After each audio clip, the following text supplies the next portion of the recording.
Here we go. Let's make it a good day. We do it our own way. Let's make it a good day. Oh, no matter what they say. Oh, yeah. Good morning, Wenatchee, Washington. Good morning, Rochester. And good morning, Duluth. And good morning to you.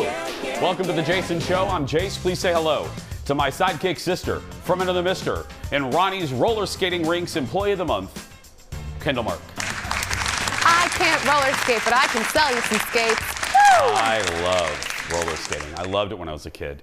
It was big then. I didn't know how to. Okay. For the record, we're 49 seconds into the show, and Kendall's made an age joke. Okay. No, but Let the record show. Yeah. They were all closing when I was a kid, and I liked it, but. It was popular when the Pilgrims had children. When Jesus was a baby. Yeah. Anyway, how you doing? I'm doing great. Happy Monday. Kendall, can I ask you something? Please. How long have we been working together? A little over 3 years. Okay. How well do you know me? Pretty well. Are we gonna play a game or something? No. How well do you know me? Do you think you know me pretty well? You're pretty easy to read. Yeah. Yeah. I think I am. Yeah. Mm-hmm. Like right now, what am I thinking? You're thinking that I made an age joke. No. Okay. So. You're about to complain about something.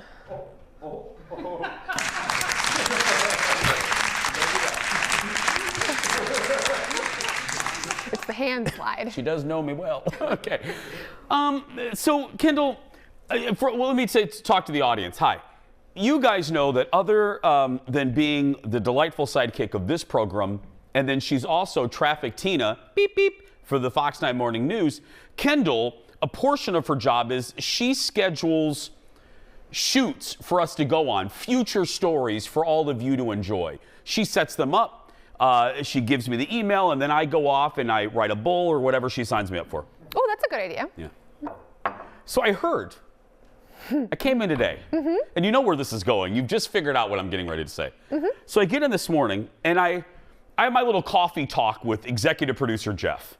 You know, I get in around 5:15 or so after I get him coffee, and we sit down and we gossip about people, and then we talk about the show, and he goes, "Oh, by the way, Kendall has booked you, wanted to book you for a shoot." And I said, "Oh, really?" And I said, "Oh, is it up there?" She goes, "Yeah, you are going." And I said, "Oh, it's for a circus, not with animals, like a really cool circus. We're going to the circus." And he goes, "And guess what she asked me?" And I said, "What?" Here's what Kendall asked him. "Would Jason be okay if he's standing in the middle of a big ball and around him were hundreds of motorcycles?" Like going in loops.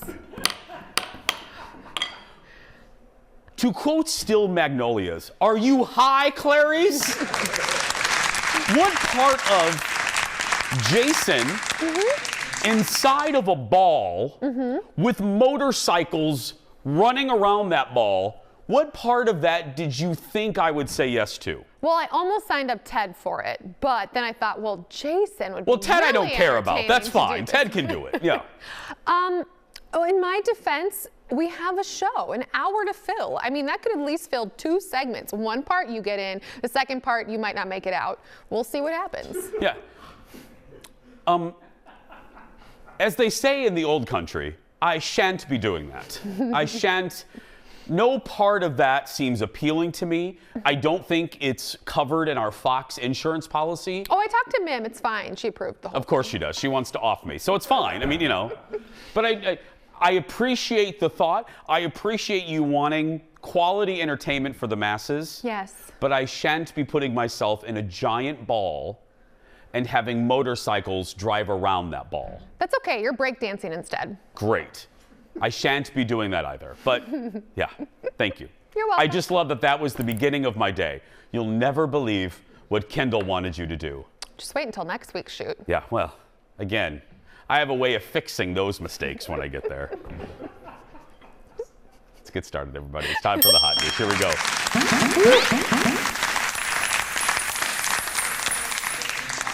It is one of those days. Sad news over the weekend. Country legend Naomi Judd passed away. I'm sure you guys heard this.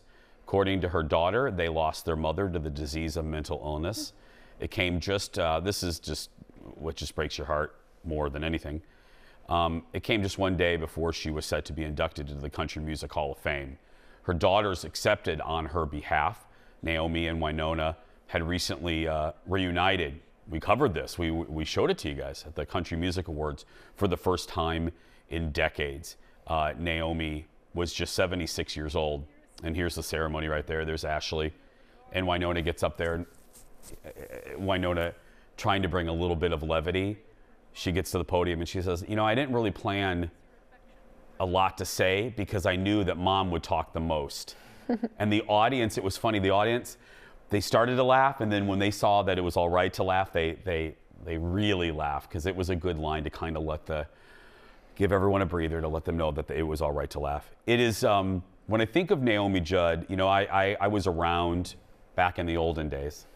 I was around during the zenith of their career. I mean, they were just, I was never a giant country music fan, but my goodness, you knew the Judds. You know, in the 90s, you knew who the Judds were. But I also think of her too because she really was one of the first celebrities to remove the stigma around talking about mental illness. I know it's really hard for folks nowadays to think about this because of, you know, of the amount of talk shows. You know, talk shows, Donahue and Oprah really introduced America into topics that were once taboo. But we really didn't talk about mental illness a lot at all. It was, you know, I mean, going to a therapist, you would say it was really a show of weakness. If you're going to a head, you know, head, what are you doing? And she really helped. She was one of the first celebrities to openly talk about the struggle of mental. You rarely heard the term when I was a kid, mental illness. Mm-hmm. So when I think of her legacy, to me, it's on equal footing. You know, her music career is right here and what she did for country music. And then right here, I think, God bless her, what she did for folks suffering like she did a hell of a lot of good. Mm-hmm. A hell of a lot of good. Mm-hmm. I watched that interview she did a few years ago with ABC, Good Morning America. Yeah. And it was just so sincere. Robin Roberts even started crying because she said basically what you did, that the fact that she could be so open about it. And usually when you talk up the people open about mental illness and talking about it are younger. Yep. She was saying it as a woman in her later years, and that was so important. So yeah. And also, sadly, it just shows, you know, childhood trauma. You can get over, you can deal with it. Mm-hmm. You can go to a therapist, but it always, you know, it changes the person that you are. I know that personally, you know, the person that you were before that happened, and she spoke openly about that, about what she went through as a child. So sending blessings to the family. Next in the dish, let's lighten up this party a little bit. Maury Povich, you are not the father. Maury Povich is wrapping up his daytime talk show after more than 30 years. Let's think about that. He and his wife, the great Connie Chung, were on CBS Sunday Morning. But first, he talked about the career move that changed his life. Look. A current affair was really influential. Would you believe it? Charles Manson is up for parole again. I fervently believe that the first 5 or 6 or 7 years of a current affair changed the whole landscape of covering news on television. How so? Because a current affair became popular because of the stories that network newsrooms were putting in the trash can. Jim and Tammy Faye Baker and all the other so-called tabloid stories, and all of a sudden we were getting the ratings that network newscasts were getting. The CBS News, I guarantee you, does more crime than they used to. Hello, everyone. Absolutely. Welcome. You know, there's a couple things that I would add to that. I think a current affair, by the way, started by Rupert Murdoch, who owns the Fox Corporation. I think a current affair changed it. I think talk shows did, and I think the O.J. Simpson trial really shifted how the evening newscast, you would never, Maury's right, you would never see, you know, Jim and Tammy Faye Baker on Ted Koppel. You would see them on Nightline. I mean, Peter Jennings. You would see them on Nightline, which was the late night. It's still on. But heaven for, oh, no. You would never see something scandalous. Right. It was straight news. you can debate whether it's good or bad. I personally think it not necessarily all great. That job also meant that he was in the same city as Connie. She, at that time, was a big star in Los Angeles and then moved to co-anchor the CBS Evening News. When is Connie going to own her status as a trailblazer? Well, you know, one of the biggest problems I have with this young lady is that she doesn't recognize what she's done. And she's just beginning to, because she gets now a lot of inquiries from young Asian journalists. And in fact, there's this whole crowd of Asian American women named Connie because of her. Is that right? Yes. Yeah. And then some of them are named actually Connie Chung, and then something, last name. How does that make you feel? I'm flabbergasted, honestly. She should accept it. I know personally, I just spoke about this about an hour ago. My colleague on the radio show, Alexis, she has always talked so highly of Connie because she said when she's a Filipino, and she said when she would watch Connie as a child, Lex is about 7 years younger than I am, she would watch Connie and she goes, oh, that's somebody that looks like me. I can do that job. Connie quite literally inspired Alexis to get into the career that she has now. Oh, cool. So for Connie, and it's how modest of her to not realize, hello, you know, when she was on the CBS Evening News, it was 1993. It was a big deal that a female was a co-anchor of a nightly newscast, let alone an Asian American. I mean, come on. Right. You know, own your space in history, Connie, because you deserve it. You deserve it. And you deserve a break from me. So we're going to take a break. We'll be back right after this. Back in a moment. My friends, the dish isn't done. Coming up next, wait till you hear the wackadoodle reason Deborah Winger was let go from the 80s hit Romancing the Stone. It's juicy. Then, we're opening up the Jason Show mailbag to see what y'all have to say and what you're asking this week. And so much big TV dropped over the weekend. She's lost her whole family because she met us. I watch stuff so you don't have to. Today, I'm giving you my spoiler-free review, don't worry, of the Ozark series finale. That and more when we come back.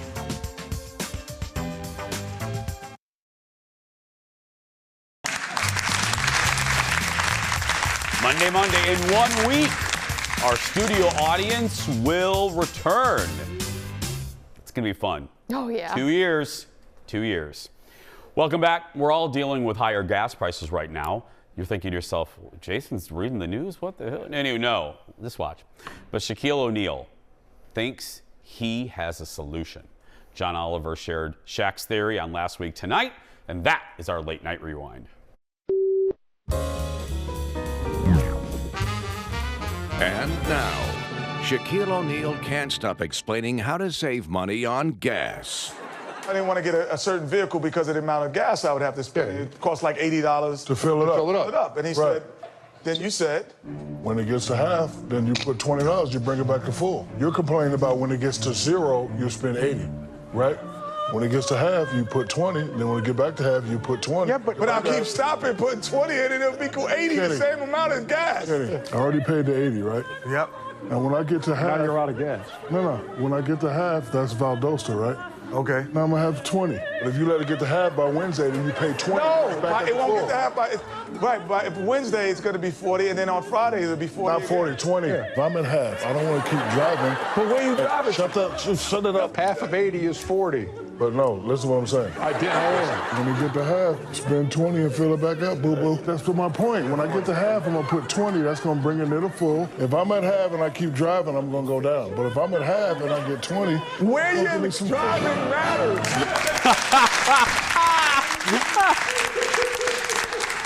I'm at half, boo-boo. When I was in my 20s, and I could barely pay my electric bill. Right. I just, I paid half of my phone bill so I could receive calls, but I couldn't make calls.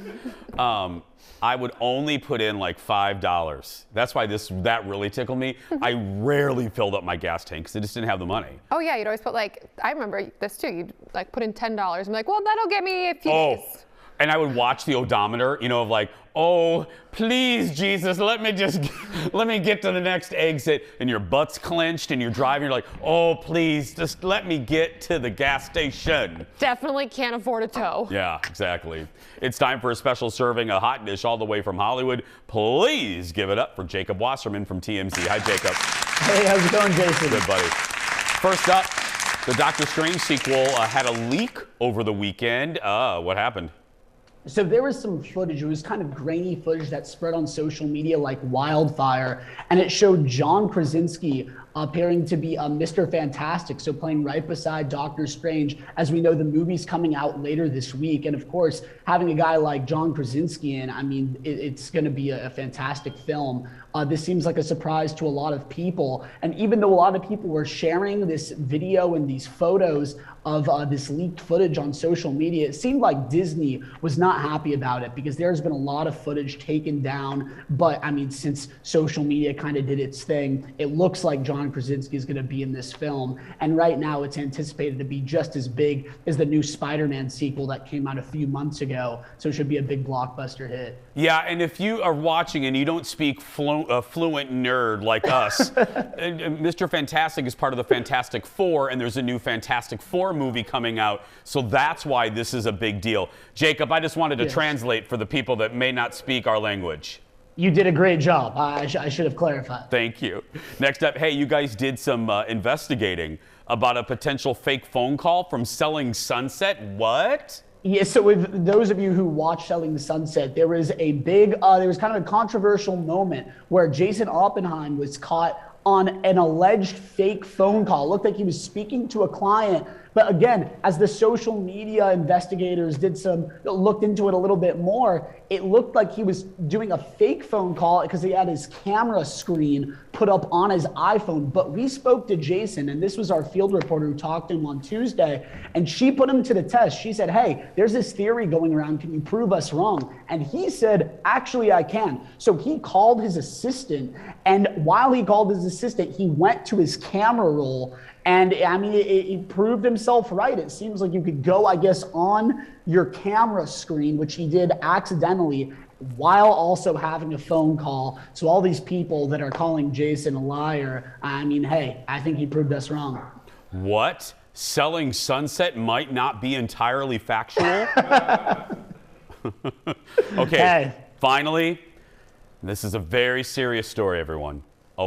Jacob has a warning for Machine Gun Kelly and Megan Fox, but this warning came from, well, Jacob will tell you. Go ahead, Jacob.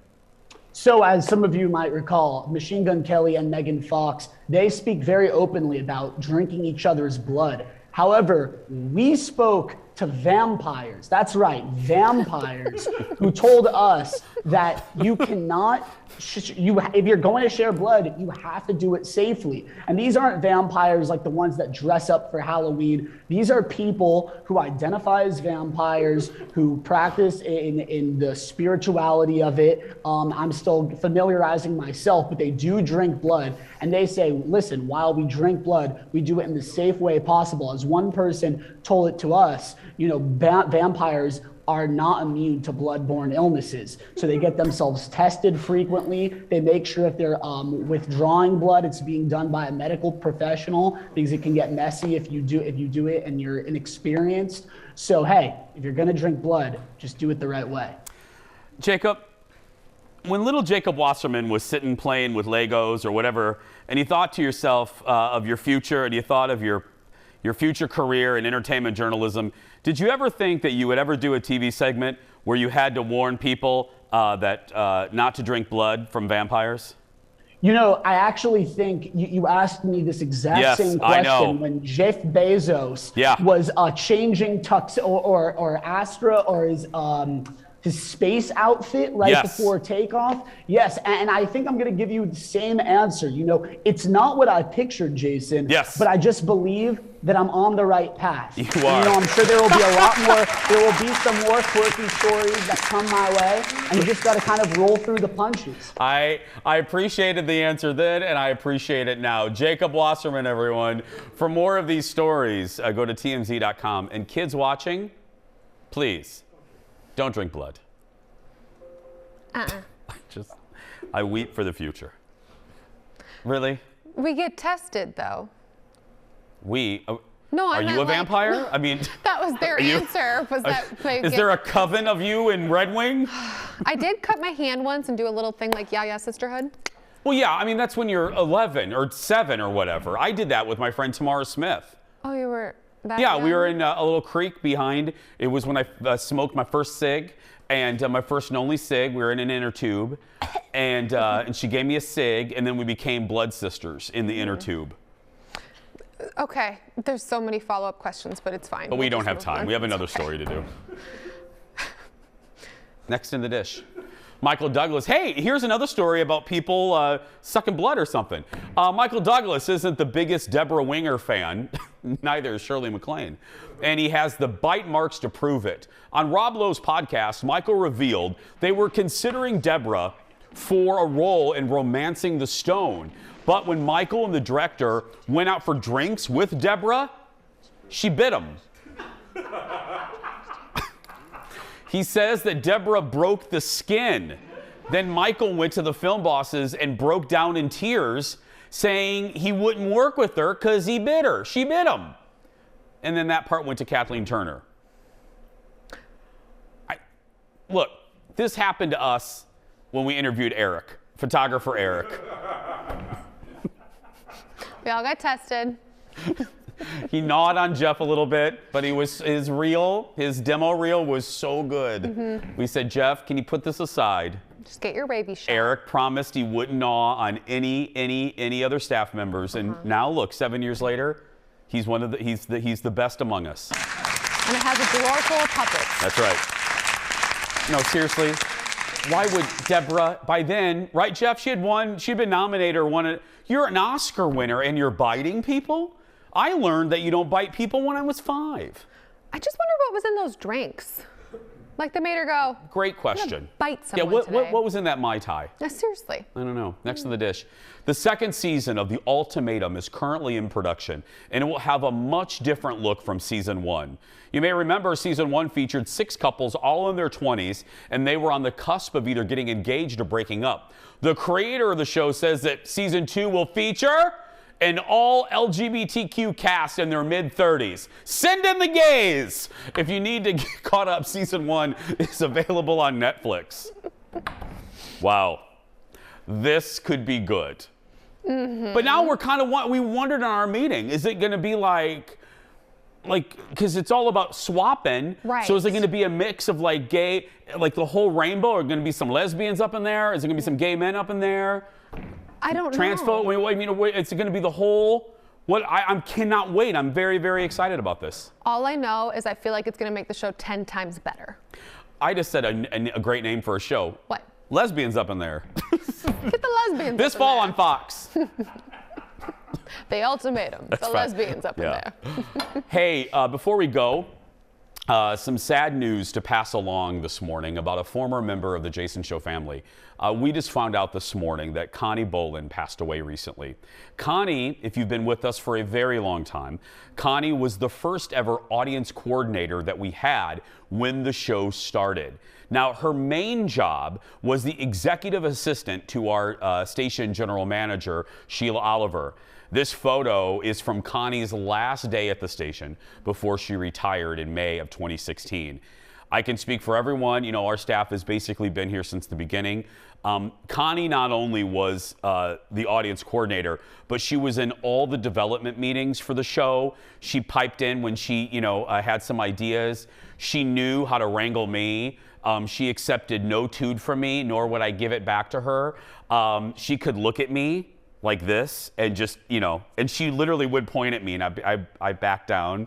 And she was just a great supporter of our show, of all of us, a great advocate. She was so great with our audience members. She was always in a good mood, and she was a big part of the early days of the show, and she will always be a member of our family. So from our family to her family, we love you, and we're sending thoughts and prayers. We'll be back.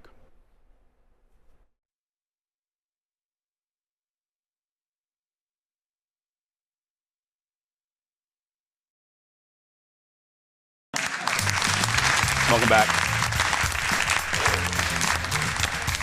Jeff, executive producer Jeff, just reminded me of a really quick, funny little Connie memory. Because Connie and I were sassy with each other back and forth, like she could just look at me. And I know this shocks you, but I give people nicknames, you know what I mean? Oh, weird. And hers was what did I call her? Sparkle jeans? Sparkle jeans. Because she had one day, she wore these little sparkle jeans. She had these like rhinestones. I go, and she was sassing me. I go, really? Really sparkle jeans? And then we go back and forth, and the audience got a big kick out of it. We love you, sparkle jeans. Welcome back. It's Monday, and every Monday we open up the Jason Show mailbag. Hit it, Leo. You've got mail. We love reading all of your messages that you send to us via Facebook, Instagram, and Twitter, and snail mail. The first up is Jennifer. Hi, Jennifer. She sent an email saying, I just wanted to let you know I love your show and watch every day. Today I'm recovering from surgery, and I'm just so happy to be able to watch you guys. When I went into surgery yesterday, I said to the doctor, I hope I'm out in time for the Jason Show. Well, thank you for thinking of us during your surgery. Thanks for keeping me company, she wrote. This backs up. We are the unofficial show of maternity leaves. Hospitals, waiting rooms. Oil change places. We're in the lobby of the Target corporate jet headquarters. Wow. Yeah, I learned that a couple weeks ago from my friend Maddie. Oh, that's fancy. All the fancy Target people watch us. Hi, fancy Target people. Hi. Lisa is next. Hi, Maddie. Love you. Happy birthday, Aaron. Lisa is next. She sent an email about her encounter with a rogue turkey. Do I have to keep reading? I can just end there, can I? She wrote us about this rogue turkey after hearing about another viewer's trip to the ER after being attacked by a turkey. Lisa says, I was running late to drop off my 4-year-old at daycare and get to work. I slow down when I see something blocking the road. It's a pack of wild turkeys. I swear they were purposely moving so slow while eyeballing me that I'm sorry. I decide to honk the horn. Big mistake. One turkey stopped dead in its tracks and started angrily warbling at me in his turkey language. Turkey language? Are you kidding me? He refused to move, so I had to admit defeat and reverse and go around him. Okay.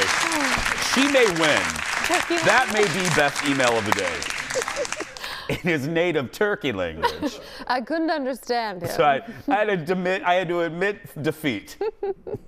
Mandy is up next. Hi, Mandy. She said she had something to say about my idea of naming my favorite chicken strips. She says, please create a Jason Show chicken strip list. As a fellow connoisseur of the chicken strip, that's what I order. My boyfriend always teases me that he already knows what I'm going to order everywhere we go. I live in southeastern Minnesota, so whenever I get to the cities, it would be great to know who has the best strips. If you're in southeastern Minnesota, you have to go to Randy's in Red Wing. I've said this before. They have the best chicken strips. I can't remember if they call them chicken tenders or chicken strips, but you'll see it. So good. Well, you know what? I would just list out. We're going to do this. We'll put together a comprehensive chicken nugget list, chicken wing list, and chicken strip list. Because as we learned, very different. Just because you make a good chicken wing doesn't mean that you make a good chicken strip. I argued this with you, and I got so many tweets from people. They got mad because because you were right and I was wrong about how they're all the same. And I'm sorry, they are not the same. What did you say? Say that again, that last part. I like that last part. That you were right. Next, Mary wrote me a card. Hi, Mary. Inside, she says, last October, you had a clip. Oh, speaking of chicken wings, you had a clip about the wings at Serum's in Anoka. Since I had nothing planned for our 47th anniversary, we went to Serum's, and they were great. We usually sit around on our anniversary wondering if the septic tank needs emptying or the driveway needs to be sealed. You saved our wedding anniversary. Your #1 fan, Mary. How sweet is that? The septic tank. Well, real issues, Kendall. I know. This is the card from her. Look, I got to tell you, people are so nice. I'm there a lot in the fall and winter, not so much in the summer because we go to the cabin. But, you know, rarely. I've only had a few yahoos. Like there's been 2 women that were a little drunk, and they slid into our booth. Oh, wow, I and remember this. And they started drinking my mother-in-law's beer. That happened a few years ago. There's only a few people that like invade your space and are kind of rude about it. 99.9% of people that see me at Serums, they do this, and it's great. Hey, Jace, love your show. Or my favorite, my mom loves your show. That's what I'm actually going to legally change my name to. My mom loves your show. My mom loves your show. Next, another happy viewer with a restaurant recommendation. Steven says, I was watching Jason, and he said how great of a restaurant Gianni's was in Wayzata. So I made a reservation for my anniversary, and it was amazing. Yeah, look, this is admittedly, and I didn't know her when I first recommended it. Now we are friends. I love Terry. I call her the unofficial mayor of Wayzata. Don't mess with Terry. But no jokes, Kendall, and you've heard me say this.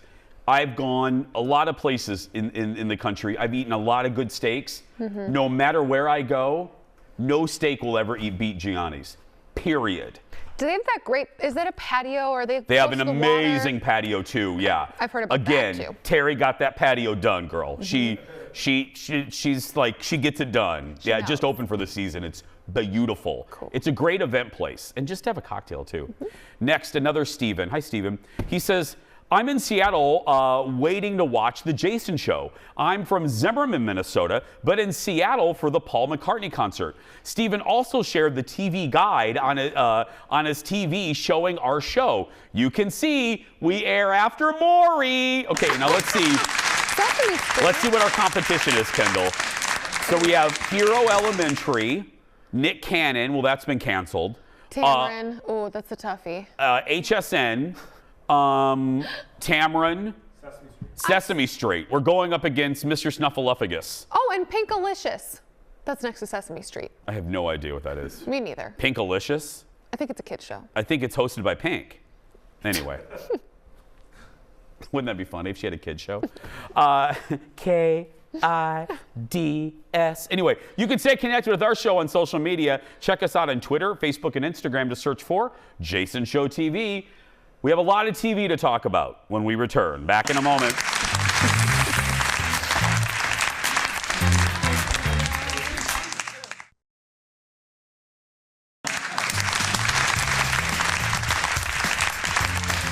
Welcome back.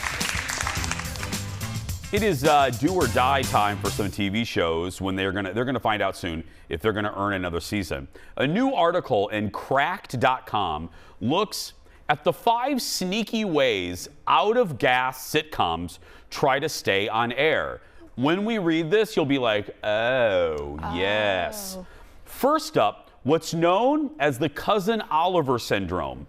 This is when a show adds a cute kid to try and boost ratings. If you're not old enough to remember, here's Lucifer.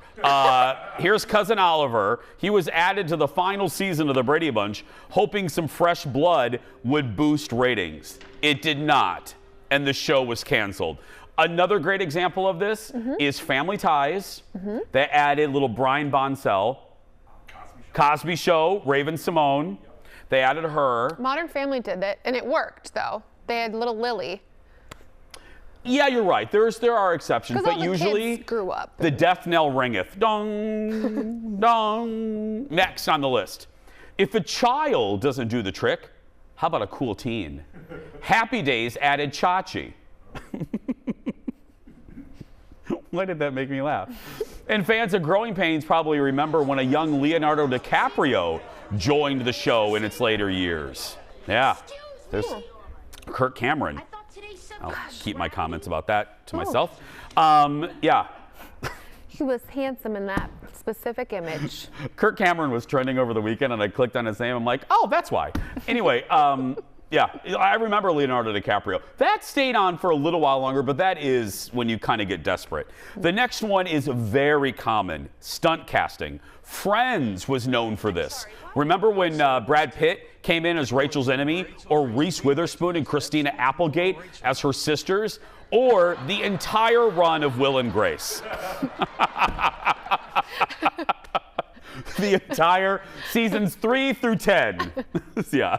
Will and Grace committed a few bad things. That one, they had every star imaginable, and they got knocked for it. Fourth on the list of things sitcoms do to stay relevant, Go to exotic locations. Let's go back to the Brady Bunch. Look at this. Anyone remember their trip to Hawaii when the kids found a haunted idol and Vincent Price in a cave? Or when they went to Kings Island and they lost their dad's architectural plans and blueprints? Yeah. No, Kings I don't Island is a remember. really good amusement park. Have you ever been there? No. Yeah, Kings Island and Cedar Point are both in Ohio. They're really good. What's the difference? Is one of them a little bit bigger than the other one? Or They're in just different cities. Oh, easy. Cedar Point's bigger. Okay. The final way sitcoms try to stay relevant, guest stars appearing as themselves. Remember I said Will and Grace committed a few things? Well, who can forget this moment? You know, dude, it is a little weird that you're talking to my doll.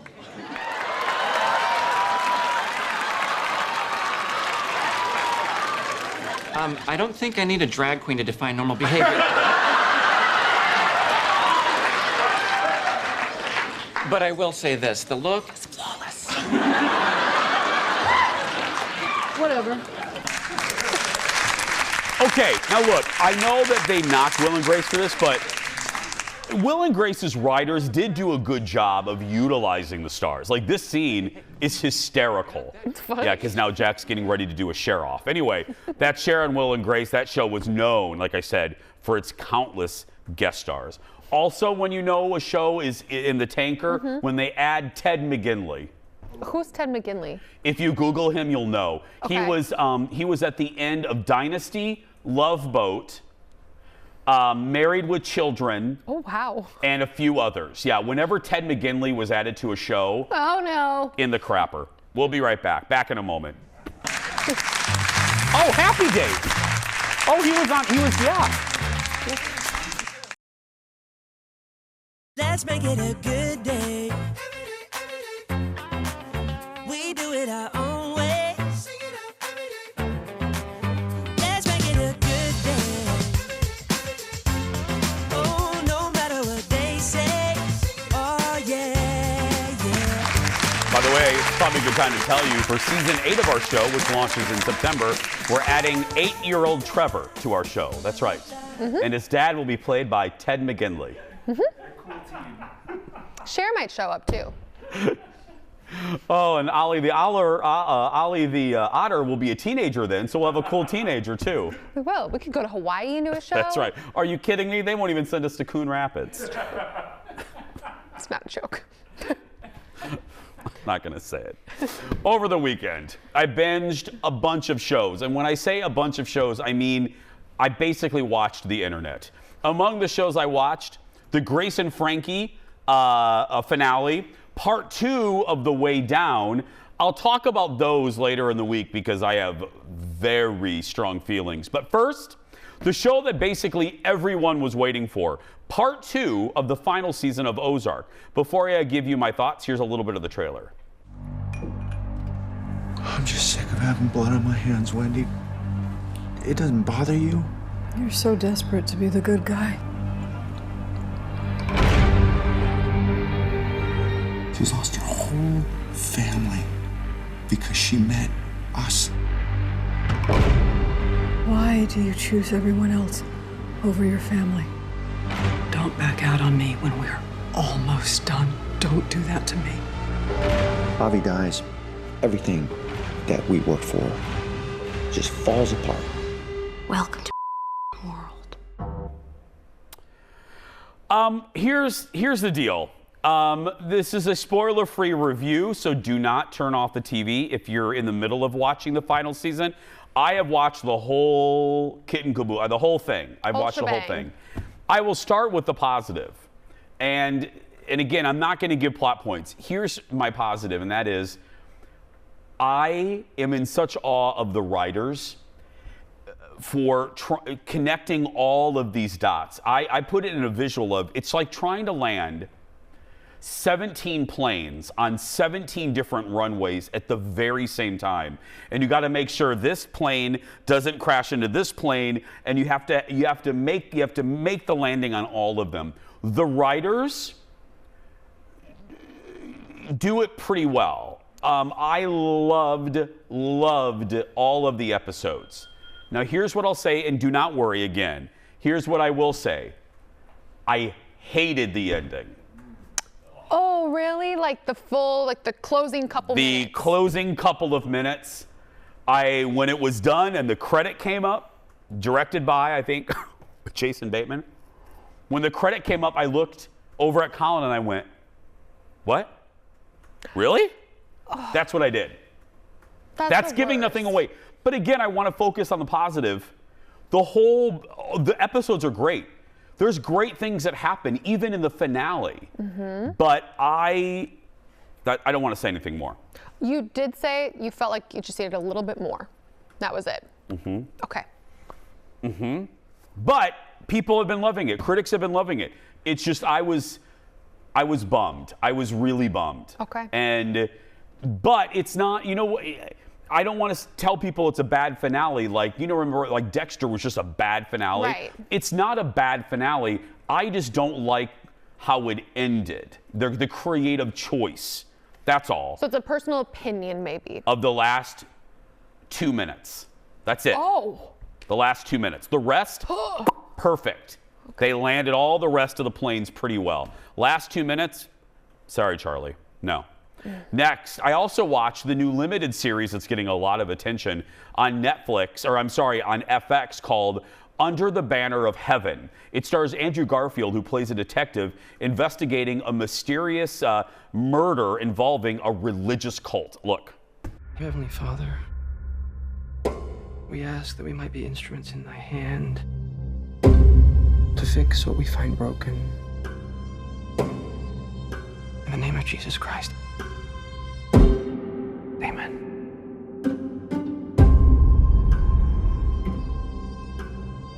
A woman and her 15-month-old child were murdered in their home. We are asking the public for their help.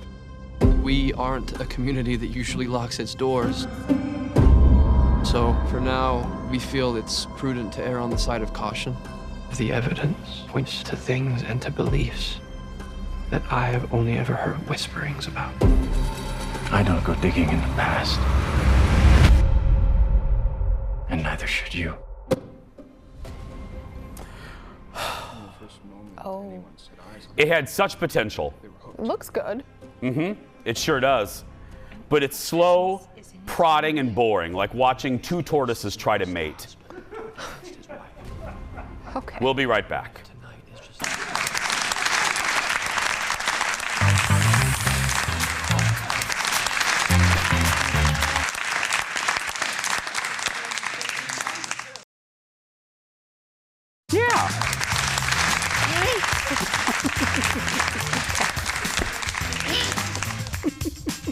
No.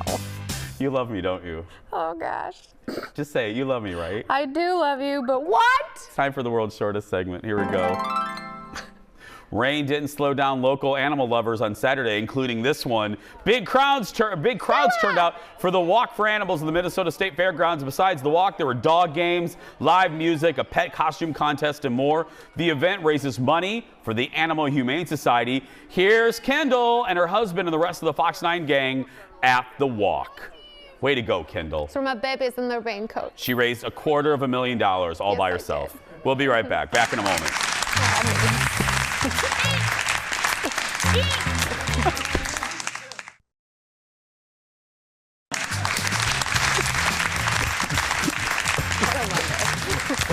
Welcome back, everybody. It's time for the surprise goodbye.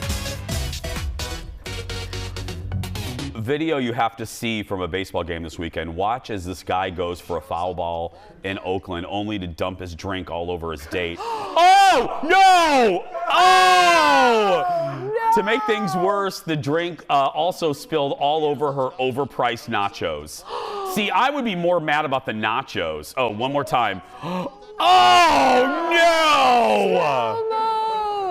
Oh. Fabulous. That is fantastic. I guess you shouldn't be a And of course, fan. one more time. Oh, here we go. And no. boom! Tomorrow, it's the return of Kendall's 9 to 5. She heads to Bachman's. Plus, Ted is recapping the latest season of Drive to Survive. Vroom, vroom. That's Ted. Whatever. That's going to do it. I'm not going to say it. That's going to do it for us. If you're watching and you're a kid that's being bullied, you go out there and be yourself because nobody can tell you you're doing it wrong. Thanks for watching. We'll see you tomorrow.